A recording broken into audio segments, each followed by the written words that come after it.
ஜல்லிக்கட்டுக்கு நிரந்தர தீர்வு காண வலியுறுத்தி கோவை வஉசி மைதானத்தில் போராட்டம் தொடர்ந்து நடைபெற்று வருகிறது.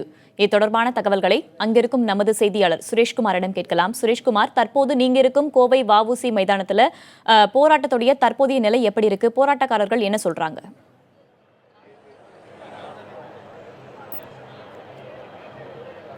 அதாவது கோவையை பொறுத்தளவுக்கு தொடர்ந்து இளைஞர்கள் கூட்டம் வந்த வண்ணம் தான் இருக்கு. இது குறித்து நம்மிடையே பேசுவதற்காக இந்த போராட்டத்தில் தொடர் போராட்டத்தில் ஈடுபட்ட இளைஞர்கள் நம்மிடையே இருக்காங்க.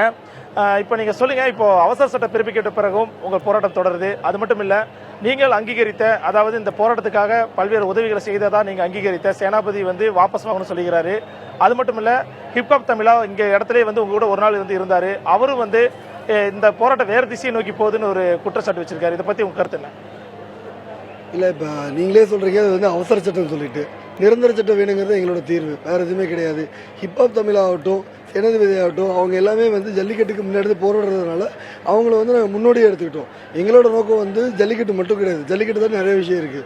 ஜல்லிக்கட்டை ஏன் முன்னிறுத்துறோம் அப்படின்னா, இப்போது வெறுக்கப்பட்ட விஷயம் அது ஒன்று. தமிழோட பாரம்பரியமாகட்டும் மற்ற விஷயங்களாகட்டும் மறுக்கப்படுகிறது இங்கே உள்ள தமிழ் ஆர்வலர்களோட கருத்தாக இருந்தது. ஹிப்ஹாப் தமிழாக வரதுக்கு முன்னாடி ஆர்ஜே பாலாஜி அவர்களும் வந்தார்கள். ஆர்ஜே பாலாஜி அவர்களை பார்க்கும்போது அந்த நேரத்தில் அவர்களை கூட்ட சலசலப்பு இருந்தது. ஆர்ஜே பாலாஜி கூட்டத்தலத்திலிருந்து நாங்கள் வெளியே பிரித்து கொண்டு அவரால் உள்ளே கருத்துக்களை சொல்லக்கூட முடியவில்லை.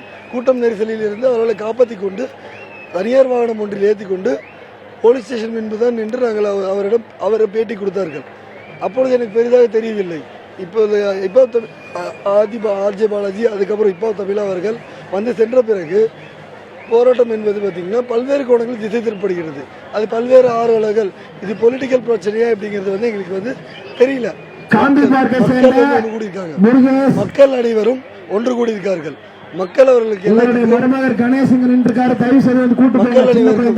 மக்கள் அனைவருக்கும் ஒரே கருத்து தான், நிரந்தர சட்டம் வேண்டும், ஜல்லிக்கட்டு நடக்க வேண்டும்.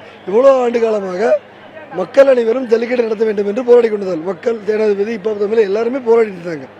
ஆனால் இன்னைக்கு ஜல்லிக்கட்டு நீங்கள் சொல்லும் நிரந்தர சட்டம் வந்ததுனால் ஏன் தமிழக அரசு ஜல்லிக்கட்டு நடத்த போராட வேண்டும்? மாற்றே நடக்கிறது. அப்படி என்றால் கண் துடைப்பக்காக மட்டும்தான் நடக்கிறது. இன்று கோயம்புத்தூரில் ரேக்கலரசு நடக்க இருந்தது. இத்தனை நாளாக வேலுமணி அவர்கள் ரேக்கலரசு நடத்த வரல. பட் இன்றைக்கு முன்று நடத்துவதற்காக அவர் முன்று நடத்துவது நல்ல விஷயமாக கூட இருக்கலாம். ஆனால் ஏன் மாணவர்களோ இல்லை பொதுவாக கருத்து கூறுவர்களோ ஏன் அதை போய் தடுக்க வேண்டும்? ஒரே ஒரு ரெகுலரைஸ் மட்டும் நடந்து கண் துடைப்புக்கல்ல.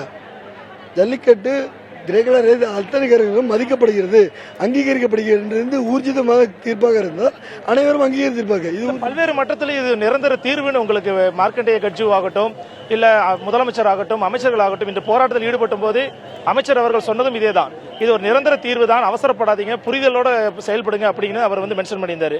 அப்படிக்கும் நிரந்தர தீர்வுன்னு ஒரு ரெப்ரசன்டேட்டிவா அவங்க பதிவிடுறாங்க. அதை ஏற்க மறுப்பது ஒரு கேள்விக்குறி ஏற்படுத்துது. நிரந்தர தீர்வு அப்படிங்கும் போது ஏன் 6 மாச காலத்துக்கு அப்புறமேட்டு தடை செய்யலாம்னு அந்த தீர்வை எடுத்து வைக்கிறாங்கல்ல. அப்போ இப்போ நீங்கள் சொன்ன மாதிரி இன்னைக்கு ரெகுலர் ரேஸ் நடக்கவே விட்டுருந்தாலும் 500 மாடு நடத்திக்கலாம், இந்த வாட்டி முடிஞ்சிடும் பிரச்சனை. அதுக்கப்புறம் 6 மாத காலத்தில் கலைத்தாடைக்கு போகிறாங்க. எங்களை அப்போ மறுபடியும் மக்கள் எழுச்சி எடுக்கும்போது அப்போ அவங்க தயாராக இருப்பாங்க. இந்த மாதிரி ஒரு கூட்டம் தயாராகும் போது இந்த கூட்டத்தை கலைக்கிறதுக்கு இவ்வளோ கூட்டம் கூடிய பேர் கலைக்கிறவர்கள் ஆர்வலர்கள் 20 பேர் 30 பேருக்கும்போது அந்த கூட்டத்தை ஈஸியாக கலைச்சிடலாம். ஸோ அதுதான் அவங்க முன்னிறுத்துறாங்க. பொலிட்டிக்கல் அவங்க பயந்தாகணும். இப்போ ஒரு ஃபேமஸ் ஸ்பீக்கராக இருக்கும், அவங்க பயந்துதான். உங்களுக்கு ஆதரவு தெரிவிச்ச ஆதி சொன்ன மாதிரி உங்களுடைய போராட்டம் திசை மாறுதா, இல்லை எந்த வகையில் உங்க போராட்டம் கொண்டு போறீங்க? போராட்டம் திசை மாறவில்லை. தமிழ் மக்களின் ஆதங்கம் ஒரு வெளிப்படையாக வெளியேறுகிறது.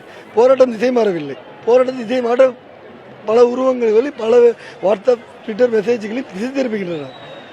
சமூக ஆர்வலர்கள் ஒரே பாயிண்டில் தான் இருக்காங்க. மக்கள் ஒரே பாயிண்டில் தான் இருக்காங்க. எங்களுக்கு நிரந்தர சட்டம் வேண்டும். ஜல்லிக்கட்டை பன்னீர்செல்வம் அவர்கள் திறக்கலாம், இல்லை என்று சொல்லவில்லை. ஆனால் 10 வருட காலமாக போராட ராஜசேகர ஐயா திறக்கணும் வேண்டியது. பன்னீர்செல்வம் அவர்களே திறக்கட்டும், வேண்டும் என்று வேண்டாம் என்று சொல்லவில்லை. ஆனால் அது ஊர்ஜிதமாக தீர்ப்பாக இருந்தால் மக்கள் ஏற்றுக்கொள்ள அனைவரும் ஏற்றுக்கொள்வார்கள். நீங்களே கேட்டிருப்பீங்க, இவங்களை பொறுத்தளவுக்கு ஜல்லிக்கட்டுக்கு நிரந்தர தீர்வு வேண்டும் என்பதுதான் இவர்களுடைய முக்கிய கோரிக்கையாக இருக்கிறது.